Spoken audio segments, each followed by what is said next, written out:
little some little slipper warmers or something like that. I would I would get some little electric slippers if they wouldn't mess around and catch on fire because of the wool or something like that. No, that's a good idea. But like those hand warmers, not Yeah, super sustainable, but I could totally do that. yeah. I just don't need them catching on fire. No, no, I don't want to. I don't want to be caught on fire, Ricky Bobby. You know, sorry. I was just trying to share the live stream. I'm not you all good, but yeah, man. So out what's today? Tuesday. Yep, another Tuesday. Another one. It's Second just one of the year. Third one.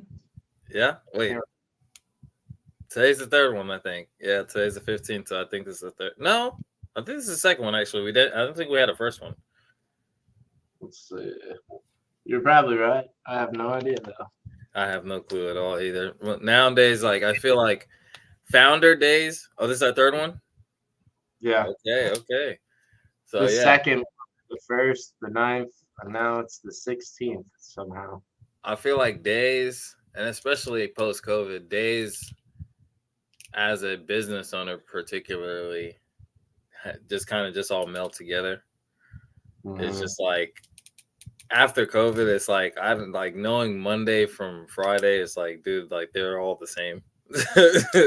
They're just another day to get to it. You know what I mean? Dude, I can't. I mean, I can tell Fridays from Mondays, or I guess no, I can tell Fridays from like Saturdays and Sundays, mostly because I'm excited on Fridays that I Yeah, won't have any meetings on Saturday or Sunday. I'm like, true, oh, I true. can turn off for a minute. Yeah, see, that's what I need. I need to start doing that. I need to start pushing off some meetings on Saturdays and Sundays. Because I mean, but sometimes I mean, it's like I'm trying to do everything all at once. So I'm like, all right, let me just take this Saturday quick afternoon meeting, and then next Yeah. minute I'm like, oh yeah, next minute I'll have the meeting, and then I'll start working on some stuff because of the meeting, and then I'm like, damn, I wasn't even supposed to do anything. Well, and that's one way to do it. I'm like, if I have no meetings, then I can choose whatever project I want to work on that day with a clear head. Yeah, And yeah, that's usually why I like at least keep the weekends free. Sometimes I just like am a bum and can't get anything done. But then other days, I'm like, okay, I actually move forward on one of these side creative projects that I've been like not able to get to during the week. mm. I've been big on audiobooks lately. And so Mm. I've been listening to the audiobook I've been listening to is Outliers, Oh, by nice. yeah, by Malcolm Gladwell, I believe. And This is- yeah, I actually have the hardcover too. I just never got to the hardcover, and since I got on audiobooks and now I'm always on the go, I'm like, let me just listen to it. So yeah, it's a pretty good book because like I was listening to it, bro, and like I'd always people had recommended it to me to listen to it, and I was like, or read it, and I was like, when it comes to success, the stuff that we think that is just like kind of just given, it's really not. It's like the circumstances that have to come together for those things to happen. Is like the whole Bill Gates story is like a lot of people don't even know the happenstance for that man to be able to be at the school that had the computer and all that other stuff. I was like, man, this is crazy. If you liked Outliers and you liked it for that reason, you should check out this book. We're giving book recommendations, ladies and gentlemen. Also, like, consume books however they come to you. Like, if you read fast, read. If you listen to books on audiobooks fast, do that. It's just Yeah. like get the content, get the information, get in your head, Ooh, white Um, generalists triumph in a generalized world. okay. So you've heard of like the 10,000 hour rule, and I forget who wrote that book, and maybe that was Outliers. Is that Outliers? I know he mentioned in it. I know he Wow. mentioned it in there about So for this is mastery.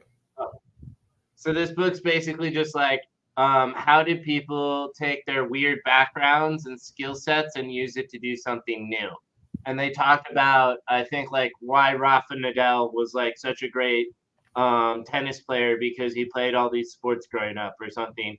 And they contrasted it to Tiger Woods, who was just so laser focused on golf. And it's like you can take different paths to greatness, so to speak. But Yeah. there is something to be said about this concept of going out and getting a myriad of different backgrounds because you put it together differently, but it still works. And Yeah. anyway, that's this book I think is just like really like I I think that's think a it's accessible to a lot of people because most people have like weird random interests and like this gives support and validation to the value of that. yeah, I think that that's a very valid point on just like because right now there's the whole big debate is like the LeBron and Michael Jordan concept. And it's like there's two different paths to greatness where it's like LeBron from his upbringing played a lot of different sports and was basically successful at every single sport that he tried. Yep. Same concept with how Bo Jackson was great at every single sport that he tried as well too. But then now you have somebody that was laser focused, like a Michael Jordan, who happened to not be as successful in baseball, but tried to do that, but just happened to be just uberly successful in basketball. It's just those different type of paths that you get to realize that everybody gets to kind of throw their own die in the game of life, and then you just kind of get your own outcome on the other end. Mm-hmm. You're either just like completely obsessed and you're like past 10,000 hours to like 100,000 hours Yeah. probably, and that's like the Michael Jordan story, and that's like the Tiger Woods story, Mhm. or you're LeBron, or you're Rafa Nadal, and you're one of these guys who just basically picks up everything, tries to dominate it, has a good athletic kind of composition and understanding and base, and so you pick up new sports and pretty quickly and are able to move on to the highest levels. And LeBron being like a real big outlier exception to that because that man is talented. But uh, Yeah. yeah, I love the example you brought too. This book, like if you like that, because it uses music, it uses like a bunch of other different examples, some chess players and stuff. So Yeah, I need to, and I've started to notice that like I like books that make a lot of realistic points, like or they use like people's like life stories or people as like Robert Greene. I personally like his like the way he writes books in the matter of like he mhm, tells like distinct stories. He's like, okay, like Caesar showed pride in this situation and when he was in the war and blah blah blah. It's like, okay, I saw where pride was a problem and this is where it yeah, is. So it's like you see whatever they're talking about that's something that most of the time people can't grasp as a practical thing. They put it in a practical use case, and it's just an interesting way to do writing and stuff like that.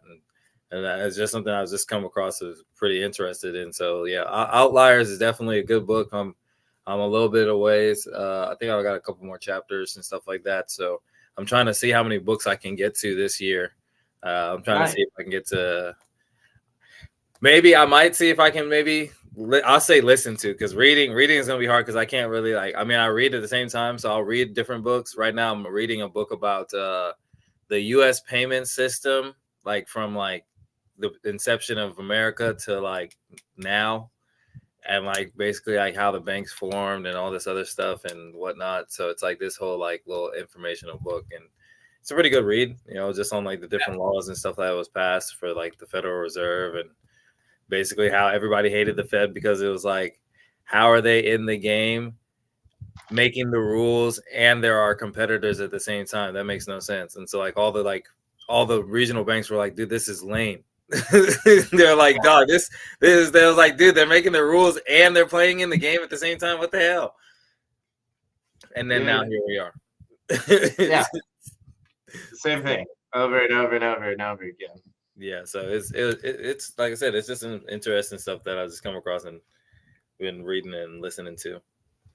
Yep, Have you here Jekyll Island, that too. Matt gave me this book for my birthday. I haven't been able to crack it yet. It's gigantic though. I mean, it's a lot of like I said, it's just I don't think too many people come to this conclusion. Maybe like what they used to call conspiracy theorist people.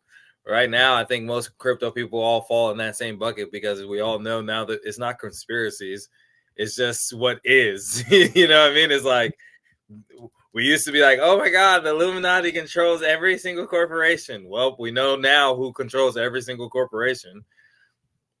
Like it's public knowledge. We can go look at. Do you follow this cancel this clothing company at all?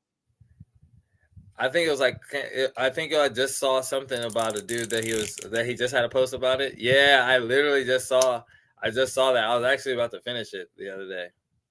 Dude, so this guy, I love his content, but this video in particular. So oh god, I don't know how to fast forward through it on here. Oh, there we go.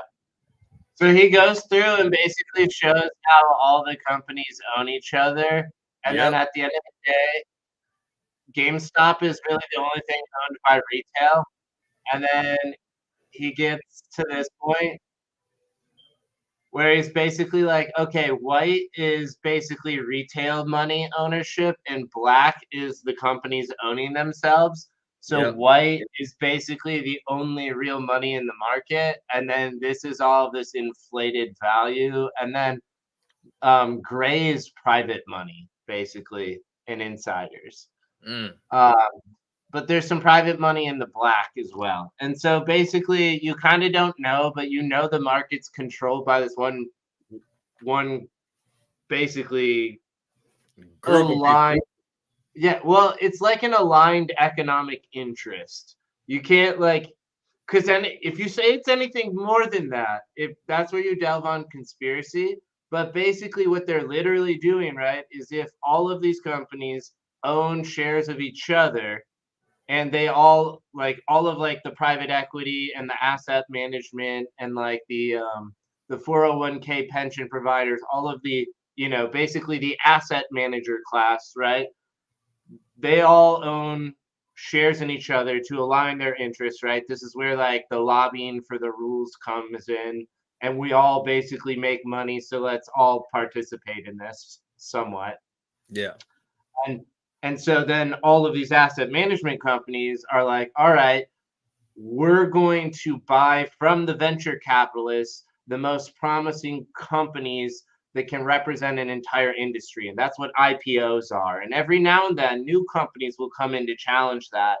But for the most part, our big blue chips will be the things that run and rule the day. And that's what we want to keep running and ruling the day because we already own that. Right. And Yeah. so, right, all of these companies have the goal of how do we reduce the cost of running these while maximizing the amount of revenue we can generate from them. That's ultimately all it comes down to. Mm-hmm.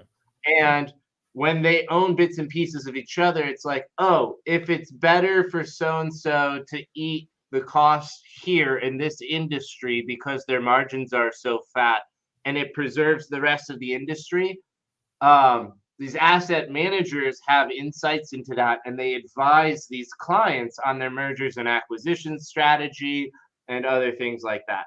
But based, that's how they control the markets. That's how it's all economically aligned. That's where it's like, okay, all the bad actors, bad interests come out of the fact that they're all rent-seeking, profiteering people, and they're all on the same team, which is what he's showing you with this. It's basically black versus white, and gray is on black's team, even though they're probably more like the white. Mm. Damn.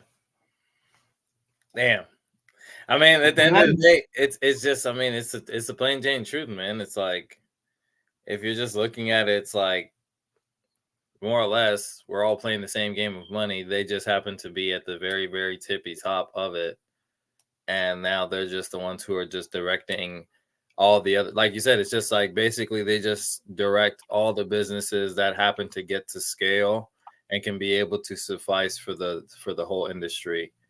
And then now you're in the S&P 500 or whatever it may be, and then after that, what you do is basically take care of things until another business comes and takes over, kind of like Blockbuster, until a Netflix comes around and then sweeps you out, and then they just sweep somebody back right in. It's like shark teeth. Dude, it's all a Ponzi scheme. There's no such thing as a real free market. So he also pointed out this is the one company that owns all of the companies in the stock market. DTCC. Yes. And do you know why this is? In order for shares to be publicly traded, they must be authorized shares issued by this company, because this company holds the real shares of the companies. And this is how they remediate any problems that arise from the shares that are loaned out from the depository trust company. Does that say $54.2 trillion? Yeah, because it is the economy, bro. This is the economy. How do I tokenize that? Oh my God. Bro, so when BlackRock is talking about tokenizing securities, they're talking about being this company for the blockchain, like straight up. Yeah. Yeah. They're basically going to be like this. They're going to be like the centralized exchange, or in this case, like you said, the DTCC of blockchain. And I mean, my main thing is, as long as if it's open source, I mean, there's not too much, not to say it's not too much they can do, but I mean, it's like you can still see, the stuff that is going on. But at the same time too, it's like, I mean, the genie's out the bottle. We got to figure out what we're going to do from here on out. One thing I can't bet against is I'm not going to bet against human innovation, because we always find a way to always, as you know, in the sci-fi movies and stuff like that, we will weasel our way out of things. And whether it's creating cryptography, or like I said, if they try to gobble up all the Bitcoin, we'll go to some other blockchain and all these other things in between. So it's interesting, man. It's interesting. So I agree with you 100%. And they're going to try to build their system. And the reality is we're going to have to build parallel systems. And I was trying to find this political science definition for it. $54 trillion. That's crazy, dog. Right? Okay. And no one knows that that's the thing. That's the company that owns all the companies. And you can see it. That's why the number's the number. Depository Trust Company. Man. Well, this is under the same bucket as sovereign citizens, and the whole idea that we've given up our maritime law rights to participate inside of a corporate system. So that's the matrix. That's the system. Yeah, that's the United States Business Corporation that we're all members of. By default. By birth. Well, by birth certificate. If you don't sign the birth certificate, you're a sovereign citizen. Interesting. Because when you sign the birth certificate, that's the mother and the father documenting and registering the business entity, the child, with the state, the corporation. It already is an NFT system. We just haven't been told about it, Dang. That's what a social security number is. Letting you in the system. Yeah, it's your NFT of you. It's your soul-bound token is your social security number. Yeah, and people get so caught up on soul-bound token, but we already have social security cards. Right, it's the same fucking thing. It's just one's for the fact that we live in 2023 and not 1923. But yeah, man. But shit. What's it called? So in today's news, first of all, it's cold as shit. First and foremost. I was thinking the other day, we were talking, I was like, how are any of these little animals staying alive outside? I was like, I don't understand how these little birds are surviving. But now, so let me ask you this question with I think I just saw something about Midjourney recently, how they're getting crazy realistic at this point now too. Dog, it's honestly, it's hard to even keep up with what's all going on in the space as being builders as well. So that's one thing that I need to start doing is like every week I'm gonna start like coming to like ChatGPT. I'm gonna create a bot.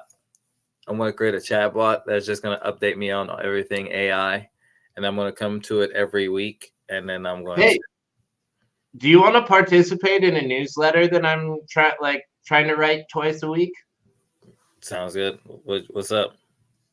Okay, so right now my buddy Cass and we used to write a newsletter twice a week called Culture Whore. And we kind of want to revive it, but we want to revive it differently, to make it more positive and less sarcastic, and to also give it a less off-putting name. But more or less to be the same thing, which would be a Web3 newsletter that we put out twice a week. He's game to start writing it again. He just can't write as many articles. I used to have him write like 5 articles or 6 articles a week, which was a lot for him. So we need help filling this out, basically. And I was only able to write like 2 articles a week. With ChatGPT, I'm sure I could do like 4 now, maybe more. But like, also just like sourcing content. So the way that this worked is basically on Tuesdays and Thursdays, we would send this out. There would be basically 3 to 4 articles in it, and then some other like stray links to stuff, like any other like content newsletter. But we wrote it as like a sarcastic, funny cultural commentary that you would like a conversation with friends, not so much like a business newsletter. So this one comes in, it's like, Epic Games presents Grift, which this is a classic Chad one because Chad always just rips on Web3 stuff, and Chad is Casimir or Cas. Oh, this is the when I was on TV too, so we're promoting like my TV spot in this also. But so you would get a market update. All these ads were not in the newsletter. This is our website. I'm going to tone it down. But you know, you got to monetize the content, right? So, anyways, got to, bro. Got to. Bitcoin was 31 back then. Ethereum 18. Solana at 40. You know, looks like it was before it crashed again. You know. I know, right? But yeah. Anyway, so you know, Coinbase announced a freezing higher. I guess like also Gemini and Robinhood laid some people off. So this was in the middle of the bear market, clearly. Yeah. And then he wrote about Epic Games releasing some sort of like Web3 crossover game that has like a play to earn feature like Axie Infinity. And so he wrote about it. And then I don't know, wrote about basically BlockFi, which was this Web3 company I ran advertising for go bankrupt, but they were a pretty big company. Yeah. And then I was going on the news to explain NFTs to like San Francisco or something. So I wrote a little blurb about how their serial numbers and stuff. And then whatever. But so you can see we have other articles. So it'd be like, you know, go to another one. You can read it, whatever, and then so on and so forth. They were mostly like sarcastic and kind of funny, but also trying to explain stuff. Like this is one I wrote, I think. All right. In typical DJ fashion, I interrupt my workday by constantly doom scrolling on Twitter. I did spend years curating it. This tweet, let's see, what was it?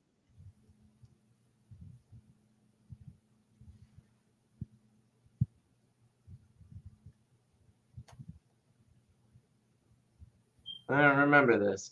But anyways, this tweet, however, okay. Okay. Oh, okay. So I did listen to it. It's always funny when you go over your stuff and you're like, oh, when did I do this? Yeah, right. Yeah, I don't know. Basically, it was talking about how DAOs could be ways that shareholders could, like, the concept of shareholders and could evolve to stakeholderism.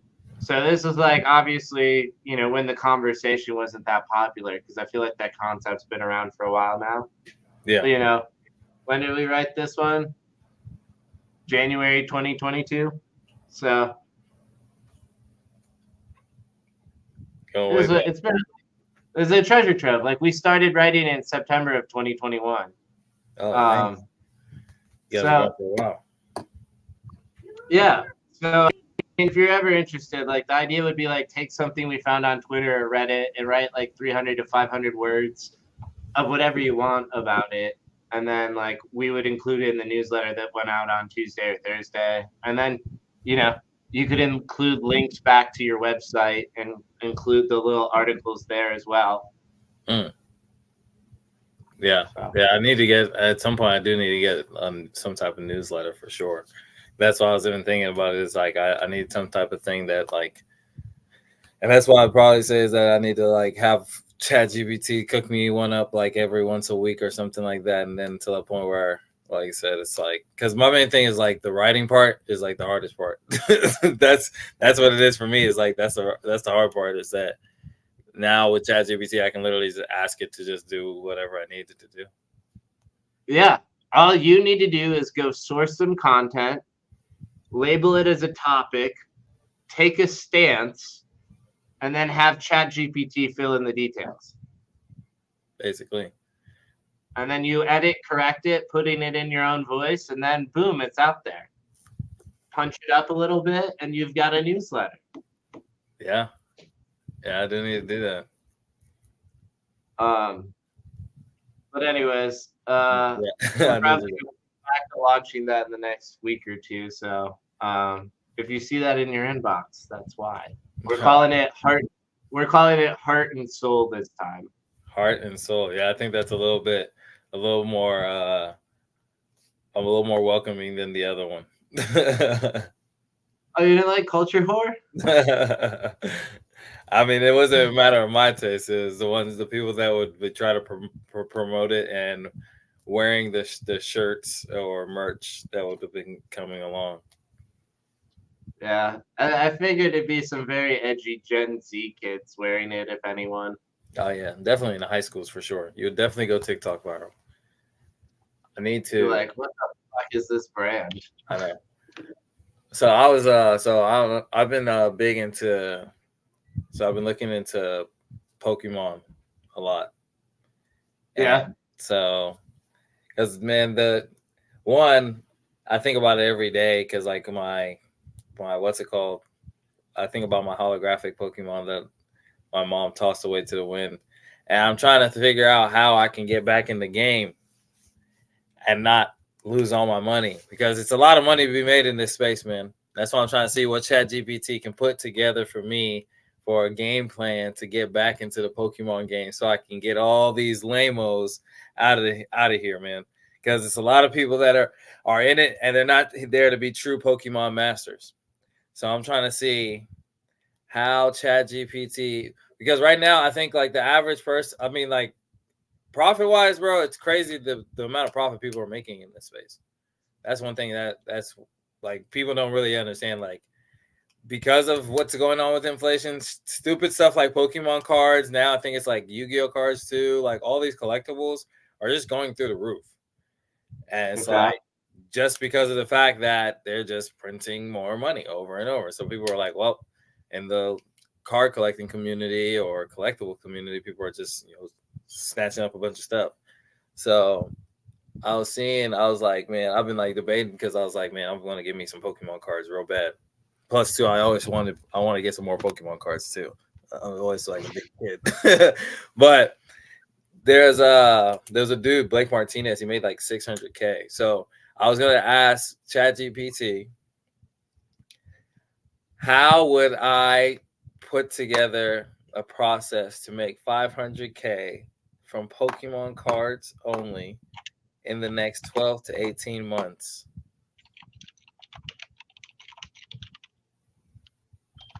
Starting with booster box and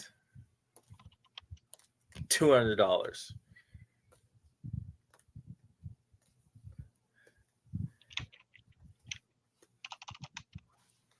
I want to see if ChatGPT got it. I just like throwing curveballs at ChatGPT just to see if it's got the juice, even though I know it's probably going to have the juice anyway.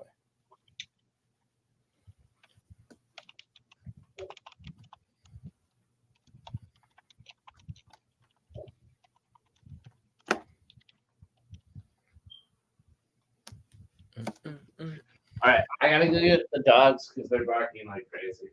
All right. Building a business, trading Pokemon cards with a starting capital of is an ambitious goal. Here's a step by step.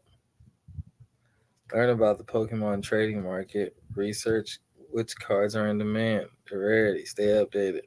Initial investment with $200. Start buying cards or packs. Condition matters. Selling strategy. Reinvestment. Networking. Building relationships. Scaling up. Continuous learn and adaptation. Risk management. Long term strategy. Patience and persistence. Man, ChatGPT is getting lazy. ChatGPT is getting lazy, man. What did it do? It just gave me the most watered down advice in the history of advice. It's like, be good to yourself. It's like, what are you talking about here? I want the blueprint to make 500K, man. It didn't give me anything. This isn't very actionable. I need a detailed stepwise plan. Okay, now we're talking. So, spend 1 to 2 hours daily learning about Pokemon cards. Okay. That's just watching YouTube videos, right? Yep. You Just need to chart their prices. chart their prices. Okay. So, I feel like there's an app for that I could literally just chart those throughout. Mm-hmm. So, initial price purchase with $200, buy underpriced cards identified through your research. Focus on the cards that increase in value or are popular. Okay. So basically I just go Pokemon card scalping with the first $200. So it's like, Right. so basically with the first $200, I'll be like, all right, let me see where I can make this, turn this 200 into 300. And then with that 300, I turn it into some more. And then I just have to just keep on growing my pile until I can give me my first big time pack. And then now I've turned those into possibly a bunch of other Pokemon cards. And Right. It fills in the details for the steps after you get lucky on the first couple of flips. So, yeah. So you start with education and you buy you get hopefully buy underpriced cards. You arbitrage them. So, but the hardest part is scaling this, right? Yeah. So it might be easy to get 1 or 2 good buys, but how do you get good buys on the reg? Mm-hmm. So selling and reinvesting. So one, you're gonna have to go build up relationships in person at networking events. Yep. Because you're gonna get probably better deals buying in bulk from local guys who need to liquidate because they need money. Yep. And you buy a couple of big ones, that's where you're gonna get your cost savings. Expanded online sales. You need to distribute online.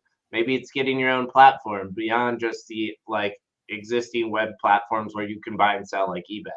Yeah. It says you have to aim to double your investment each cycle. So you have to go 200 to 400, 400 to 800, 800 to 1600. Damn. So you just got to play the game of doubles. Yeah, you need to do it in order to make your timeline basically. Once you've got enough money, then you can start holding more inventory. Because you need stuff that moves quickly, but then you need stuff that moves slower because that's going to allow you to scale or the slower moving ones you hold. You need things that you can sell within 7 days and things that will take you 30 to 45 days to sell.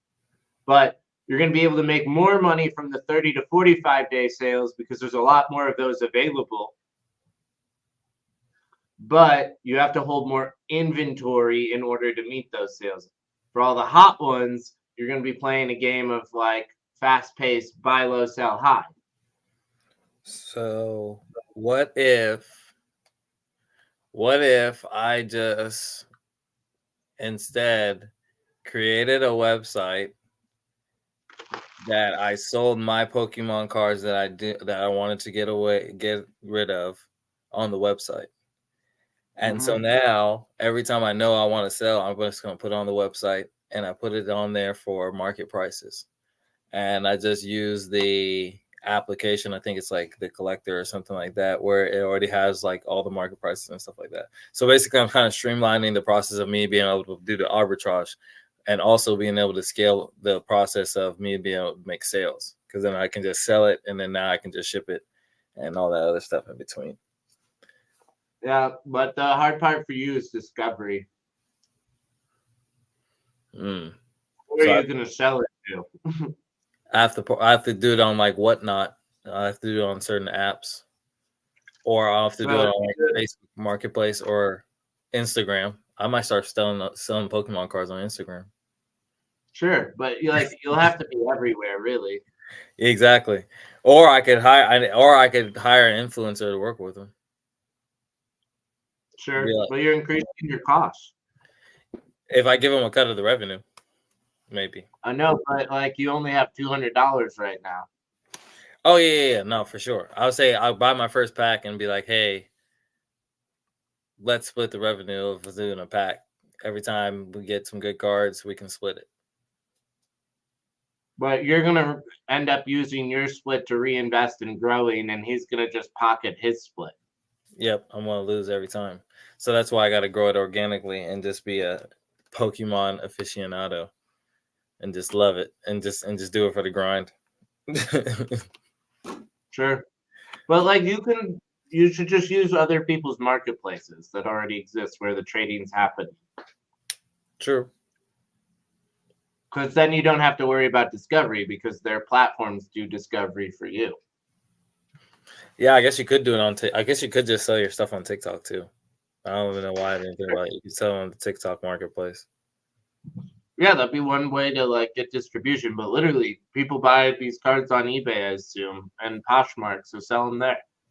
And True. Facebook Marketplace, Very like you true. said. Very true. Um, the point is though, that they're gonna try to keep the transaction on their platform, and that's fine because in exchange for that, they're gonna find you customers, Mm, and otherwise, you would have to find your customers. very true. If I already have the whole biggest platform, it makes no sense to go do a whole thing. Uh-huh. And then it says you start swinging big and going to try to flip the big high value ones around month 10, 12. Mm.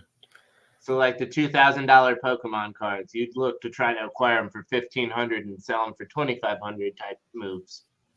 Ooh, it's like swing trading stocks, dude. No, yes, exactly. I mean, this is trading NFTs, literally. Yeah, it's like literally, it's just I'm buying Pokemon cards and hoping that they go up in price exponentially over the next couple months. Don't know why, but sure, hopefully they do.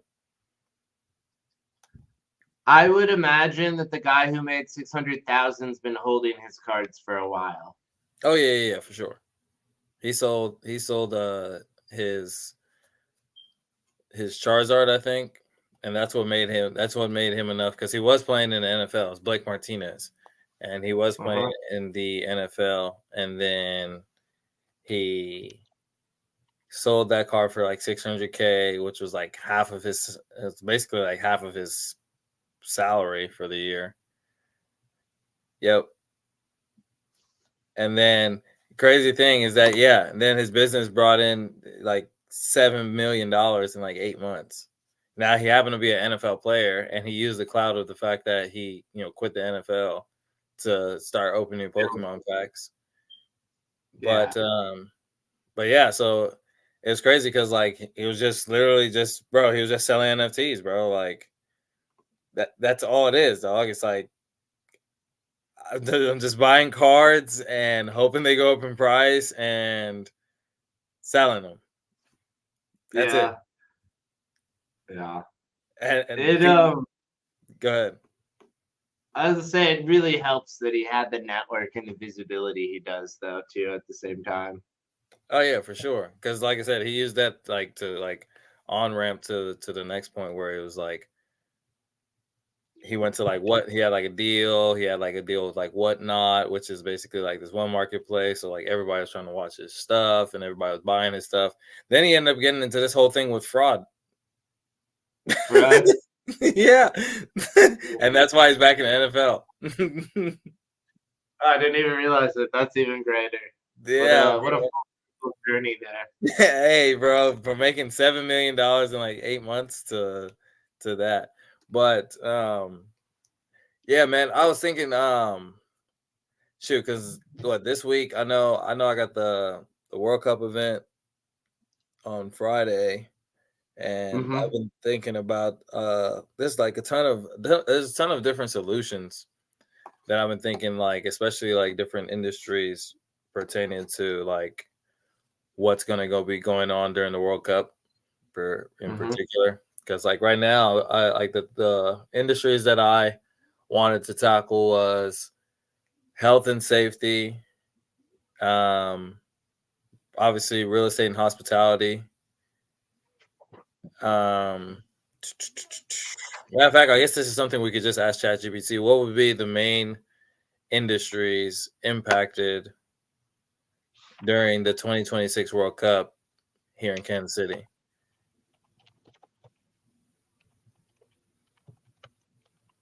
Oh, do you need another window, or do you want under the Pokemon chatbot? I'll do it in the new one. Because it might be like, yeah, for 2026 you can have a Pokemon con, and that can make you your $600,000. I will start that new chat here in a second, and yeah, it might be a little bit too Pokemon brained if we ask the question that way. I noticed that when like I sometimes like I just do that. I'm like, oh yeah, I just need to answer real quick. Let me just throw in this thing, and I'm like, this is nothing like what I needed. This is like completely tailored to what I was asking before. It's I not took like it down a rabbit hole, and now it is all off yeah, track. it's completely off track. It's answering like it's 19th century, a 19th century poet or some shit. Like it's like what is going on here? I'm curious what you were doing before you asked it that now.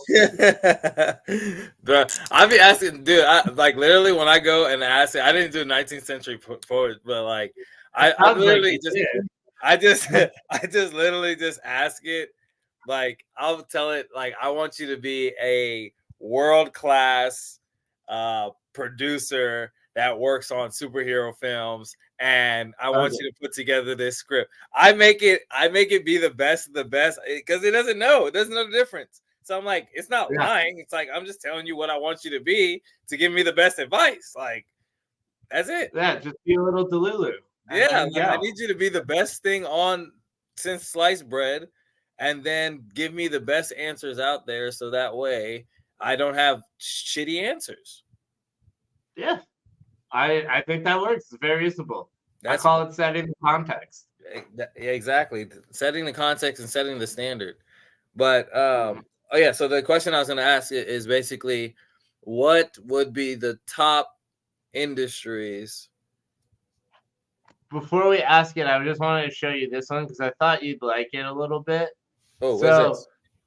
so this is a question I asked it before you hopped on earlier, and I had just like a random thought in my head was like Web3 social media is uncensorable. So what is the product? Oh, you know how people are always complaining about like the awful offensive things in their social media feed? Uh Web3 offers you the ability to moderate your own content with AI huh. and set your own filters. And that's what a decentralized social media feed would be, anyways. And so I told ChatGPT, pitch me Build a Feed, a Web3 technology that puts you in control of your social media and streaming feeds, setting your tolerance for ads, sensitive content topics, discovery versus friends, and everything in between. And then it came out with a really good idea if you want to hear it Let or me hear see it. it. Says concept, build a feed. Says your personalized Web3 social media platform. user-centric control, customizable ad tolerance, sensitive content filtering, balancing discovery and connections, decentralized and secure, tokenized incentives, community governments, cross-platform integration, analytics and insights, future ready. So it covered a lot of good value propositions. And then it basically was like, oh, at the heart of it is user empowerment. You decide what you see, when you see it, and how you see it. You basically can choose how many ads you get, what they represent, and how you get paid for those ads. It basically says you can choose what is not considered safe content for your browsing. So you can set topics or image like filters or video filters. And it said basically you can choose the ratio of discovery to personal connections for new and trending and recommended. You can choose your tabs and set those weights. And then basically it ensures your data remains yours. You earn rewards by curating content yourself and engaging with it. And then basically, yeah, the governance is for the rest of the platform, whatever. So the rest of it is kind of like, I'd say like less useful or the same. It's just like the pitch. But it's like if you actually could own your own Twitter feed and not get the trash ads, like you'd be okay with getting the ads that you get because they were towards things that maybe you want Amazon gifts that are interesting Amazon things. And then they just pop up and you're okay with watching those ads because they're little home gadgets that maybe you might buy 1 out of 5 every once in a while. And you're okay with that. And you get paid for all the ads that you do watch. So it's like, yeah, because that's another thing too. It's like we get a lot of ads, and don't get me wrong. Obviously, like some ads are not. Obviously, you got to send new ads to see what your users might want. But it's like if you give people the option to choose their ads, I feel like they would like more than likely be okay with it, and especially if you give them some small incentive just for watching the ads. Yeah, it'd be like Brave browser with like more control, which would be cool. That's it. Let's see what they got going. Hospitality and accommodation, yeah. Food and beverage, transportation and mobility, yeah. I figure that. Retail and merchandising, yeah. We already know everybody in the mom's going to be making T-shirts. Cultural and environment and entertainment, yep. Tourism and travel, okay. Health and safety, telecommunication, sports and fitness, event management and logistics. Yeah, logistics is going to be big.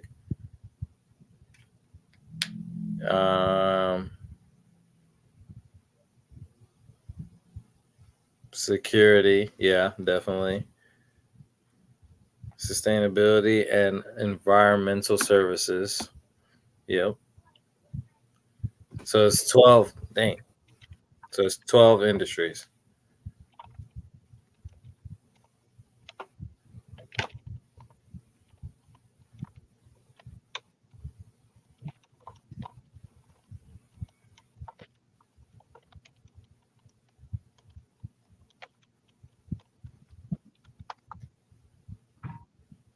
It's still finishing the last one because it's giving an image for some reason.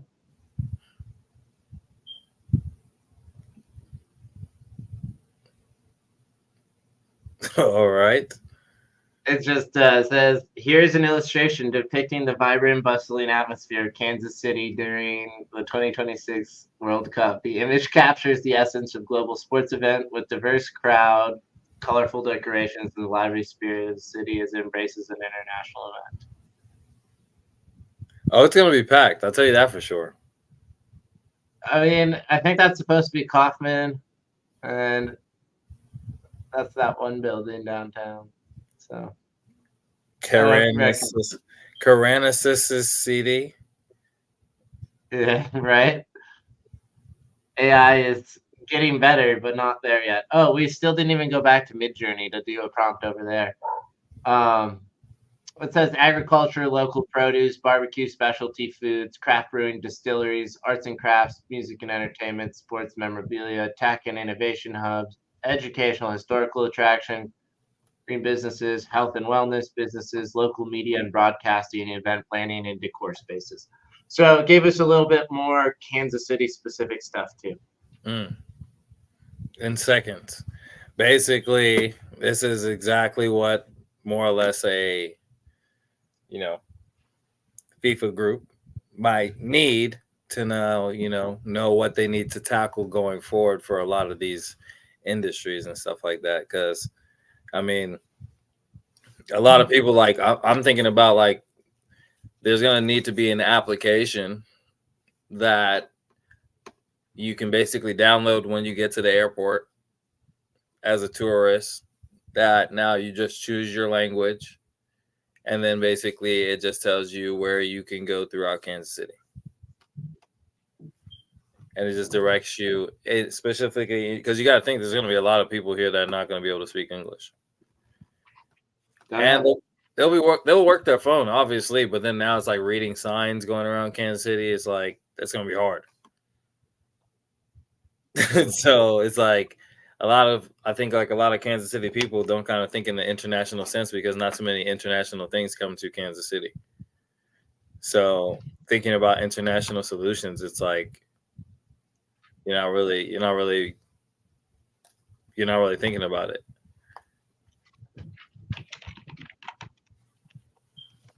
A couple taking a photo.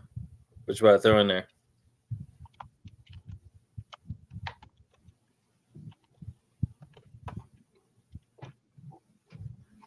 Yeah, I seen something about Midjourney 6 or something like that. Let's see what it does.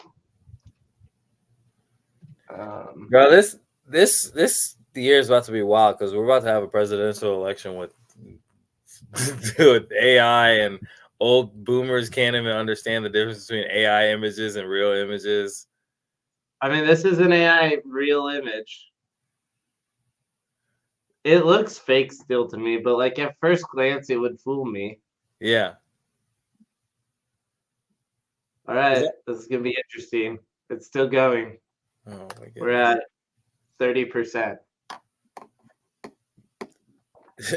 Dude, these selfies look pretty good already at 78%. The funny thing about Midjourney is that it's always so funny to look at other people's prompts, like Donald Trump chiseled marble statue towering over DC with the White House in the background. That's why I say that it's gonna be a very funny next couple of years, because like people that weren't artistic, what in the world? All right, so this is the source photo for reference. Oh my goodness. This is a very realistic oil painting of that thing. So what they just say? Here's ours. Oh wow. Here's a couple who took a selfie in the Maldives. It looks pretty real. Bro, people are gonna be getting catfish so bad. Imagine this on Tinder. That's what I'm saying, bro. Like, bro, you can be you can be anybody on Tinder nowadays with the way that things are, bro. Like how would you know? Like, and then nowadays, like people just like send money and like all this other stuff. I don't understand. That stuff looks real to me. Like you could put that on Facebook and people would be like, "Oh my god, you guys look so happy." Nobody would know. Not allowed to use real people's names. Oh, really? Yeah. It said my prompt is not okay. I said, imagine Barron Trump at the beach with the Kardashians his age. All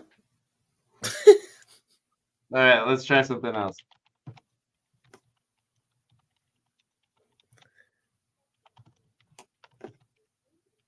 He's on a hot air balloon. All right. I don't know what was wrong about the last one I wrote. Raw golden energy particle magic. Whoa. I love when it rapidly shoots in a bunch of people's. all at once.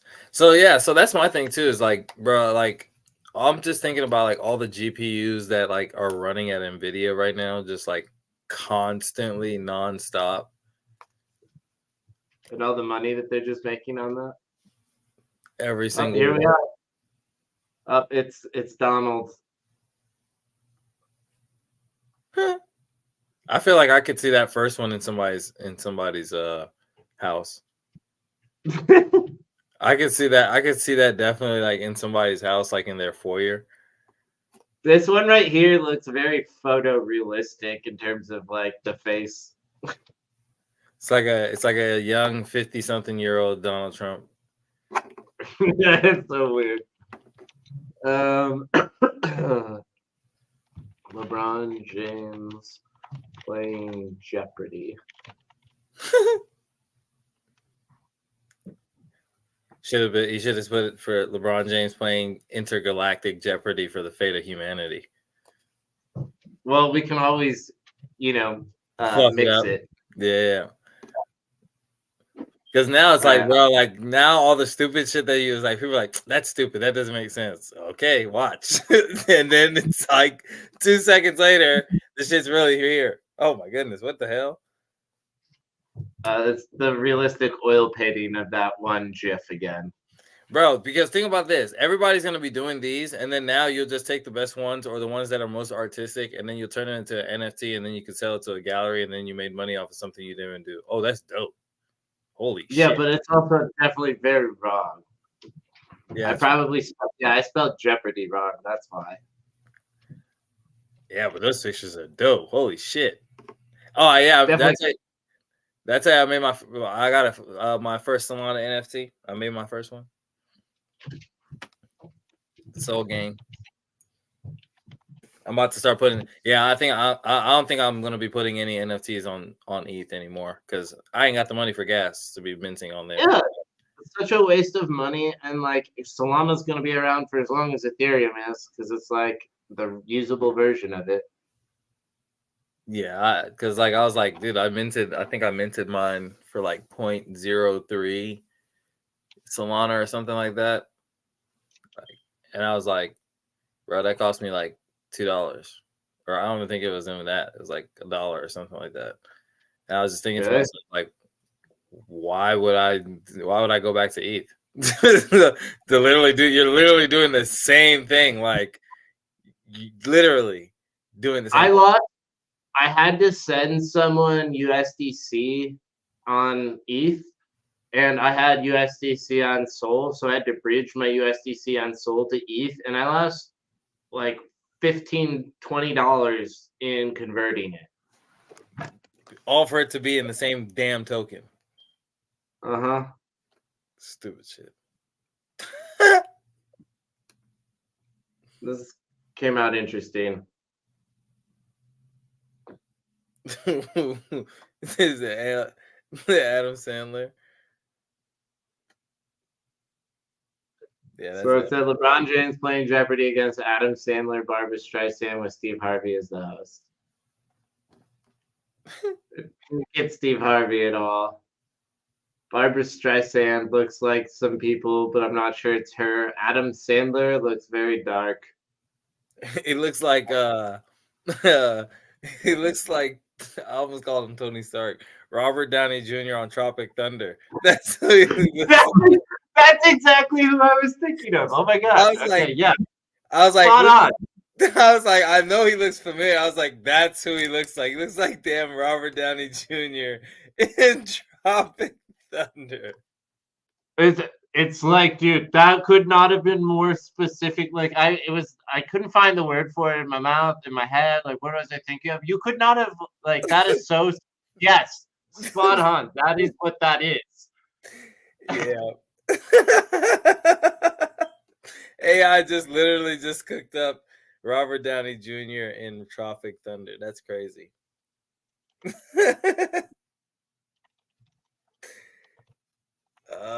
On Jeopardy. Oh my goodness. This is crazy. I'm trying to think. There's some stuff I need to do and oh yeah. I need to because I'm about to make some more. Because this is another thing too. I guess this is something I talked to you about in one of our meetings. Because I'm about to start selling my NFTs more this next year. Because then that way I can I'm probably just gonna have them on my page, kind of like what we talked about. Because then now I'll just have a Rolodex of all the stuff on there. Because I'm about to start putting in a lot of stuff. I've been doing a lot of canvas stuff now recently too. So like little canvas pieces. And so I'm about to start tokenizing those, and then I'll have the real version, and then I'll have the digital version. So I'm about to start doing a lot of those because I've been doing a lot of more drawing, actual art, less digital a little bit. I have been doing I've got to mint my first piece then of like actual real art I've made. This is some like what's wrong with you headspace type of that's dope. art I made. Yeah, bro, you gotta tokenize the shit, and then you gotta tell people go buy that shit if you want % off of some SaaS service. Right. I'll let you have $5 an hour consulting time with me if you buy an NFT of that thing. There you go. There you go. See, and then if you tell them that, so then now people like you come out with like 1,000 of them, and then people just to get an hour they'll buy 12 of them. So if you have 12, you get a full hour. That's it. That would be literally perfect. Our problem right now, I think, is just that people just need to get the technology. When people get the technology, we can just tell them, just be like, yeah, you know what? Don't go. Only buy my NFT. This is the only way you got my services. Everything on my website is token gated. You literally cannot get my services without having an NFT that I literally made. Like you said before, fuck off. Right. Well, we should just literally allow people to buy it and check out on your account, and that's that. Oh my god. It's kind of doing a good job, at least, of rendering Robert Downey Jr. Not so much the Jeopardy part, but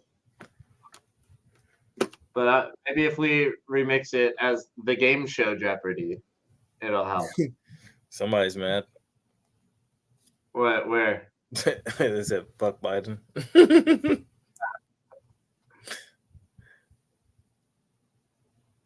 Well, they didn't give him his blackface.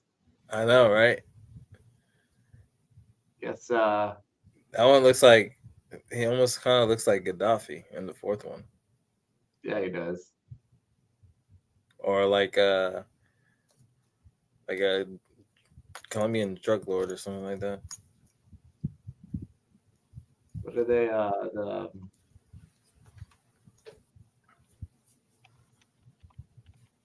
No, it's like oh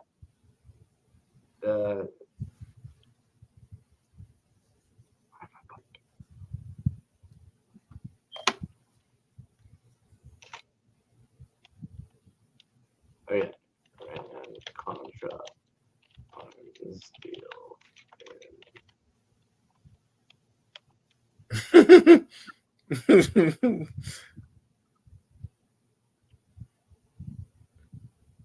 No, maybe it's not this crew. That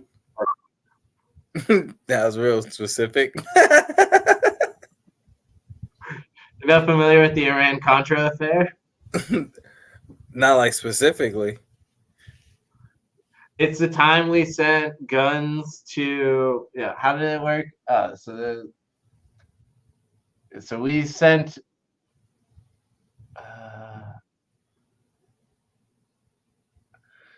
between 1981 and 1986, senior administration officials secretly facilitated the illegal sale of arms to Iran, who were subject to an arms embargo at the time. The administration hoped to use the proceeds of the arms sale to fund the Contras. And this is who I was thinking of, is the Contras. An anti-Sandinista rebel group in Nicaragua. Under the Boland Agreement, further funding of the Contras by legislation appropriations was prohibited by Congress, but the Reagan administration figured out a loophole by secretly using non-appropriated funds instead. Wasn't that the basically where they were doing the whole? It was also during the rise of the crack epidemic, where they were basically taking money from there and funding the Contras, also for that whole process too. Yeah, I did not know that, but that sounds about accurate as it could be. Yeah. This was also when all those hostages were taken in Iran, and this was a part of like negotiating their freedom. Mm. So Yeah, it was wild times in the '80s, man. '80s was some wild times, weird shit. crazy times, and now, like I said, we're all the craziness happens at the tip of our thumbs. Before, you had to turn into the news to be able to get that craziness. Let's go out on a high note. What do we want to imagine to end this thing? Let's do. All right, what's what's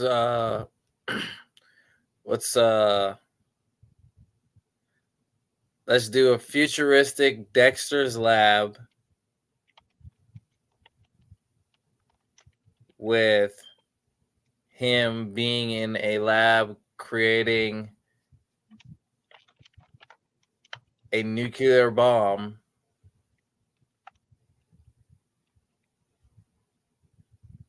in the great fight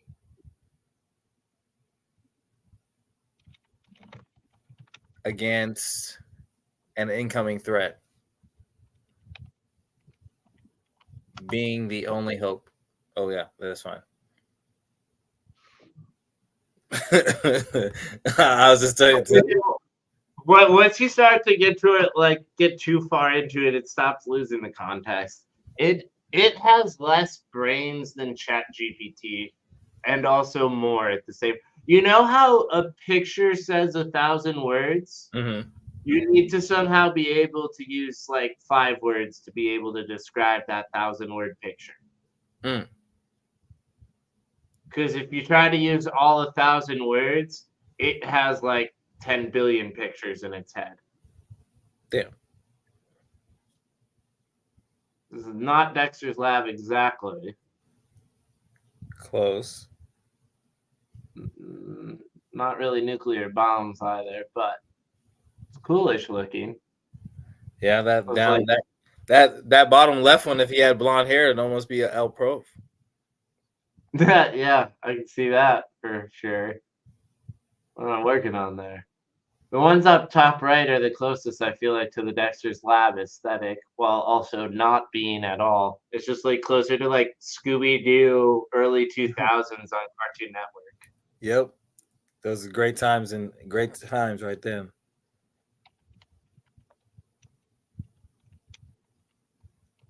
Oh, Teen Titans. Hell yeah.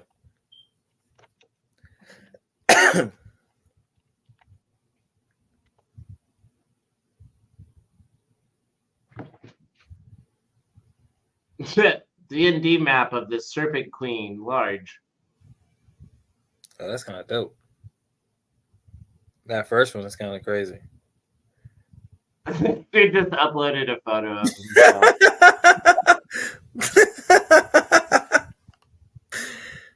It's so wild the types of shit people just throw in here, man. Right? That like I've done that before and made the mistake. Like they just threw a photo in here too. Yeah, I hate when I hate when I type like a whole prompt and then like forget to put the imagine shit and it never pops up. I'm like, God damn it. Where did it go? Yeah, and I'm sitting here scrolling forever and stuff. Oh, It was pretty epic, to be honest. that's pretty dope. Those would be pretty sick NFTs. Like a movie poster. That's what I'm saying. That would be pretty sick NFTs. I was sitting here. I was just buying. I'm just about to just start buying. Like, what we need to do is just start buying like degen NFTs and then just start bringing utility back to those communities and just remix the whole project and just be like, hey, if you have this NFT, we're doing a deal and we'll consult and help you with whatever the hell you are. We just like the art. Yeah, I mean, This is just fun to fuck around. Because like all this stuff is gonna be like soon. It's like soon enough, and I mean they technically are making these all NFTs because like when you go to Midjourney and you go look at your account, each one of them is like specifically tagged with a serial number and all this other stuff. Right. And you know, like every single database that exists on the internet operates that way, though. They're just showing you the ID number. Yeah, that's what I'm saying to people. Is like too. It's like everything's already tagged. Yeah. Like we're just now just being able to actually see it with it being open source for once. Yeah. How do I take that tag and go from, Midjourney to Adobe and know that I own it the whole way through or something? Exactly. You should be able to do that, especially if you created it. If you can have it on your phone, you should be able to move it anywhere else. Well, this is the last image I got. Beast Boy rescuing a cat while the tree is burning behind him. This one makes the cat look like it's on fire. And this one make it look like he's Flame On guy. This one's the only one that looks kind of close. I could see that. I watch a TV show about Beast Boy. I'd watch a TV show about Beast Boy. It's like a relatable character, or I always liked him. He's just a goof. Especially because he could always change into like literally everything. Yeah. Whenever he wanted to. Jill. Man. But man, that's another Tuesday. What we got? We got NFT Central tonight. Shoot, you going out to NFT Central? It's a cold one, man. It's cold. Yeah, I'm heading over there, and then I'm picking up Maddie and her sister from the airport. They're getting back from Spain. Dope. Shoot, yeah, I might swing out there for a little bit especially because it's gonna be cold. I think I saw a penguin in the parking lot earlier. That's how cold it was. It's like I seen a little penguin waddling across the parking lot. I was like, dude, what the fuck? He was like, yeah, I was just crossing through because it was cold enough here, man. So I was like, no, all right. But yeah, man, that's another episode. You meet ChatGPT, as you always know, Dr. Business, Rich No Dollars. Shoot, hey, tech's moving fast, man. You just got to get curious. You just got to start messing with it. Like I said, we're just two goofballs that hop on here and literally just throw whatever. As we did today, we came up with a game plan of trying to get to $600,000 in Pokemon revenue in a year, and making it from $200, and they gave us a plan. And then just like that, also too, we got images in seconds of whatever the hell we decided to put into the text. It doesn't matter. It's like we're literally right here, and like if you're really not curious about it, it's unfortunate because I mean, human creativity is now at our fingertips. So that's about it. That's all, man. You got anything to say? Yeah, we got your World Cup Mastermind on Friday. We got some industries and some little insights and details also. So I'm definitely excited to continue that conversation. Yep, it's definitely gonna be fun. Like I said, a lot of good conversation. Shoot, there's gonna be some wings. Like I said, I mean, I'm not gonna be too down if people don't show up because, like I said, there's gonna be more wings for me, which is always good, especially in a bear market. You know what I'm saying? You can always take the leftovers. But yeah, no, like I said, hey, World Cup events this Friday. Like I said, appreciate you guys coming out. Another episode of You, Me, and ChatGPT.